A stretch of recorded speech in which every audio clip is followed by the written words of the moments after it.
I love this. I love this so much. Welcome back, everybody. My name is Buggy. We're here with Bubba's Bullies, and we overslept today. They're loading in right now. It looks like it's going to be a successful load in this time, which is good news. Good news for us. I actually quite am happy with that because I'm sick of being kicked out of lobbies and having to do it over again. That is so frustrating. DBD in a nutshell, I guess. DBD is just a frustrating game for a lot of people. We could actually do a whole show about that. Yeah, we could actually do a whole series about just things that bother me in DBD kind of thing. But anyway, we are actually getting into game now. Oh boy. Okay, so like you said, All for Domo is the killer. I can't tell at the moment who he picked because Wraith. I don't it's see a it. Wraith. Oh, there you go. Yes, I see the cloaked on the outer rim of the border. I definitely saw that now. So he is the Wraith, which is a pretty strong killer in my opinion. They move at 126 movement speed when they are cloaked, so he does have some mobility to get across the board. So it looks like the survivors are a little they probably have spine chill because they look like they were like, well, we know he's around, but we don't hear his terror radius. Where is he? That's what I saw. Okay. So looks like we got our first chase. And Oblivion takes a hit. Now, you can see on the right side of the screen the hemorrhage and the mangled effect. That means that he has Sloppy Butcher.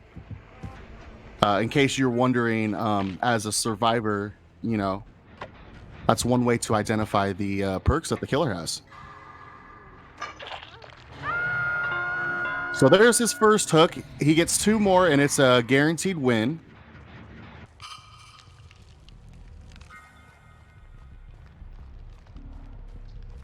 There's your fixated right there, Poggy, where she's walking a little faster. Do you notice that?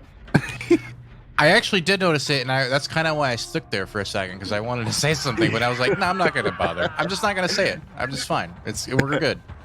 He gets the hit on that Jake there. Body blocking the window. Wow.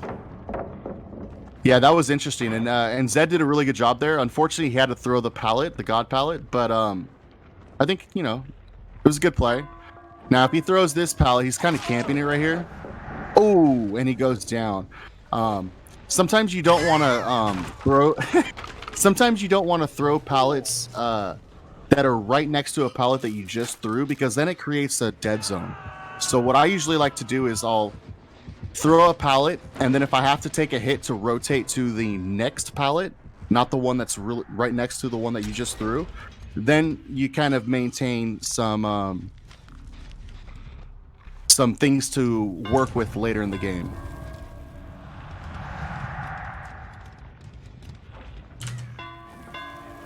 So one more hook in this game will be guaranteed.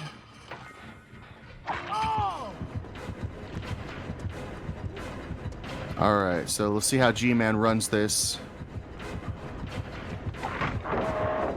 Ooh, very nice. And that's where Deadheart would have been really good, but you know, unfortunate for the killer, the survivor got away anyways and threw the pallet in his face. Nice body block at the window.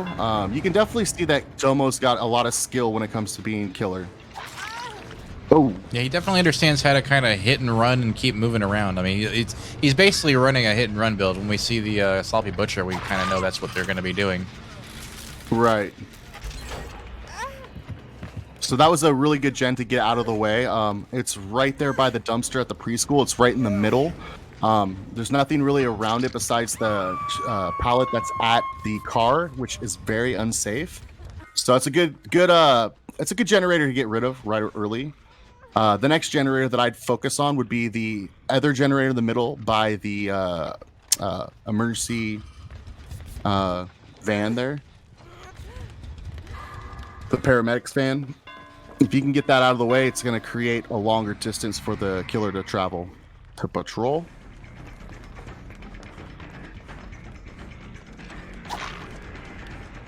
Oh, that was excellent in baiting the throw of the pallet and wasting a little bit more time, then taking the hit, not throwing the pallet, and rotating to a new area. You know, it's funny, See, but Dead Hard Domo- is banned, and it's been banned this entire match so far. It hasn't been unbanned. So, I mean, but for me, Right. like, I'm still in my head going, is he going to bait Dead Hard? You know, like, it's still a thing in my head that I can't get rid of. Yeah, and I think killers, they think the same way. You know, they're so used to baiting out Deadheart that they're still going to play thinking that the survivor has it, you know? Like right there. Yeah, it looks like he tried to body block the window, but just wasn't able to get in front of him just in time to do it, which he could have gotten it there if he was just a little bit more anticipatory, I think. Right. So that makes me think that the Wraith is definitely running the windstorm add-ons, if that's what it's called, that increases his cloak speed, movement speed. That's like the body blocking add-ons, if you will. All right, and so with this hook, that will be the game. But I still like to watch this all the way through. I'm pulling for, we overslept to just, have fun and. I mean, in their defense, they're not giving up. They're getting gens done. They're doing stuff. So I mean, it's not like they've just thrown the game and they're quitting. They're trying to keep it going here. It looks like he almost tries to get that window vault baited there, but he doesn't actually vault it. Very smart survivor up there. Right. Yep. I believe they're playing very carefully, making sure that killer doesn't just run straight downstairs to catch him at the bottom of the window. Something I see a lot in my MMR play, by the way. They just vault right over that window. They don't care. They don't pay any attention to that. Right. Very often. Well, and that's the thing, if the survivor's not looking behind them, and they just assume that the killer's chasing, they'll just go ahead and vault that window. So good job on that survivor there, paying attention.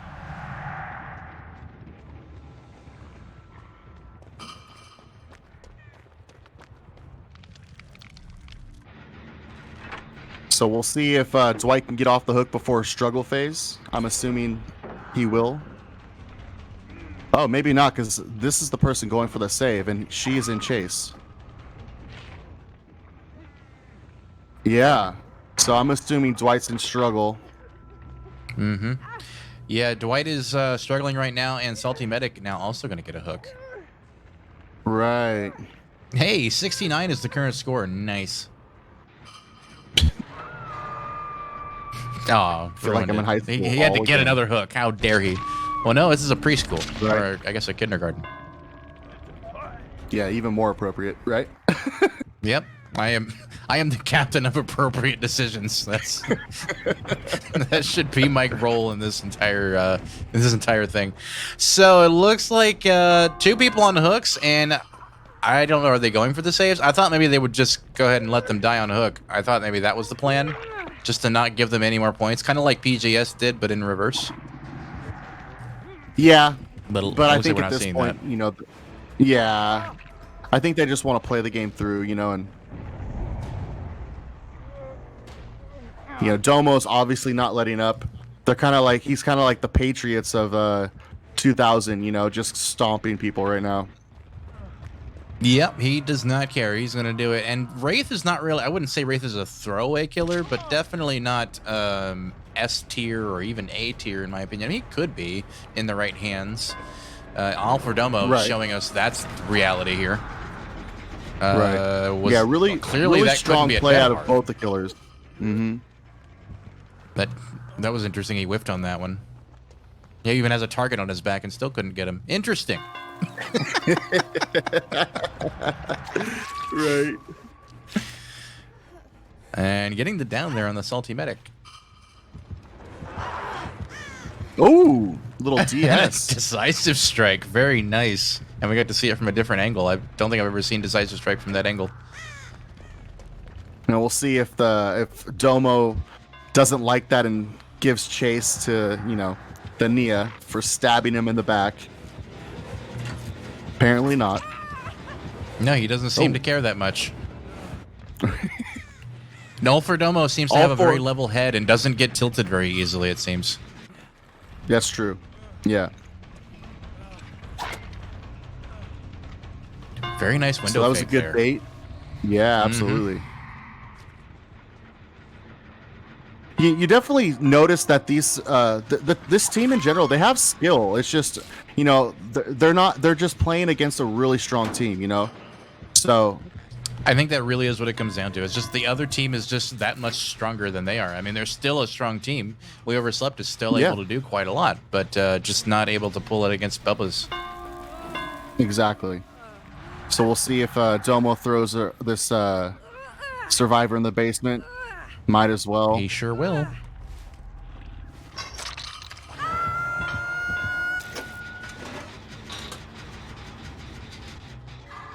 They might be able to finish all that the last gens, generator. Yeah. Yeah. I think they're going to, yeah. I think they will. Yep. Good for them. Hopefully they can get some survivors out as well. Yeah, really nice. If it were me, I'd probably give up on the idea of getting that basement unhooked. But now that I know where the killer is, I would probably rethink that.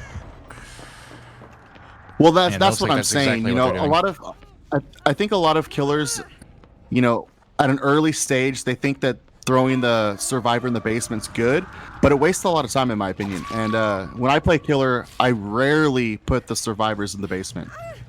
It's situational. In my case, I think that he did it. I mean, in his case, I think that he did it correctly there because it was probably the closest hook to him. Right. But I feel like if you're gonna go for a deliberate basement hook, that it should definitely be a choice that you're making to go back to it. You know, to right. to Maybe actually you have try the to capitalize on it. Exactly. So it looks like they got one door prepped And one escape already.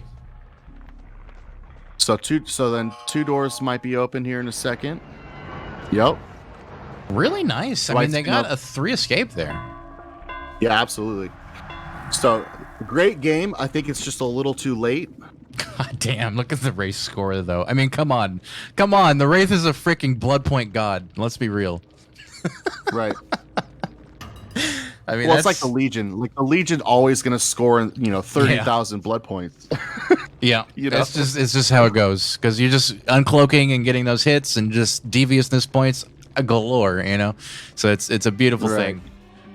Really well played all around. Every single one of these survivors got an extra point for the team. Remember, 16,000 is how many blood points you need to get that extra 1 point for your team, and they all got over that. So really good job by the survivor team there, being able to get 3 escapes. I mean, I did not expect that, especially with all for Domo. But again, we did mention that Wraith isn't exactly an A tier, S tier killer. He's good, but even with these add-ons, I feel like, in my opinion, I would have probably replaced All Seeing Blood or Windstorm with one of the bones to prevent them knowing where you're clapping from, or the bone. There's only the one. I think that's a little more. I think that's a little more confusing for players and does a little more than 2 add-ons like this. But that's just me. I have a personal opinion about that, but I don't think it's like a requirement. But Wraith is, of course, an add-on dependent killer, and we see him bringing very strong add-ons. The Survivor Squad. We did see 1 decisive strike. There was only 2 in the matchup. No, 3. There's a third. There's a third one right there, and we also have Camaraderie, which is an interesting choice. Yeah, you don't see that often, but I think it's smart because you kind of noticed. Well, unfortunately, it was against the Wraith. So when the Wraith is cloaked, there is no terror radius. The Camaraderie didn't really work. But I think it's interesting, that choice in competitive game, because if the killer is kind of patrolling around the hook survivor, if you can waste 34 seconds extra of hook time, it could be viable. I don't know if I would use it, but it could be viable. I mean, Mitch, yeah. real quick, Go ahead. That's not how that works. That's not how camaraderie works. Camaraderie is, if I'm on the hook and I have camaraderie and someone comes within 16 meters of me while I'm on the hook, I get an extra 34 seconds. Gotcha. So it has nothing to do with the killer terror radius. Nothing at all. The terror, Sorry. There you go. The killer does not have to be anywhere near him. It's within. It says within the hook, or within 16 meters of another survivor, right? So. Correct. I don't know if I how was that works. I've never used off it. to the side, So, like, for example, you got like face camping Bubba, right, in the basement. Okay. Let's say I'm in the locker right next to the person on the hook. That person is going to get 34 extra seconds on the hook in the basement. Eventually, that Bubba's going to be like, "What the fuck's going on?" Maybe in that time frame, 2 more people can show up, and we can get like a blocked hit to get the person off of the hook. But it's so situational. You're very rarely ever going to see it get used and get value out of it. But theoretically, if you know you're going against a Bubba or some shit like that, camaraderie would be great. Well, that makes sense. I mean, seems like a weird choice for this, but hey, you know, whatever. They brought it and it worked out. They escaped. They got a lot of points. So I can't really hate on it, I guess. And then, of course, we had an adrenaline. Adrenaline is probably the strongest perk in the game for survivors, and they died anyway. So that's, you know, shit happens. So, score, Sam, 84-56. Are we calling it there? I know it's over on that side, but it's also above me right here, technically. It is Yes, right there. that's the game. 84, That's the game. 84-56. Very strong showing by Bubba's Bullies. Thank you so much, everybody, for that one. We're going to take a quick break after this quick message that I'm going to strive to express to you all. So, this is what we need from you. If you're watching right now and you haven't done this yet, do it. Follow us here on Twitch. Go to YouTube. Subscribe on there. There's a button down below where you can subscribe again on Twitch. Not follow again, subscribe. If you push that button and you forget that you pushed it, we will get a whole bunch of money from you over the next like 10 years that we're going to use to just buy a mansion in Maui. So do that. Make sure that you subscribe on Twitch. It really helps us out with the stream and will help us grow our channel even more significantly. Thank you all so much for that. We're going to take a quick break, and when we get back, we're going to be trying to do some post-game interviews if people show up for those. If not, we'll do a quick outro with you guys to say goodbye, read some of your comments, and, of course, say goodbye to our wonderful turd here in a minute, but we don't want to say that just yet. We'll come back to that. So thank y'all.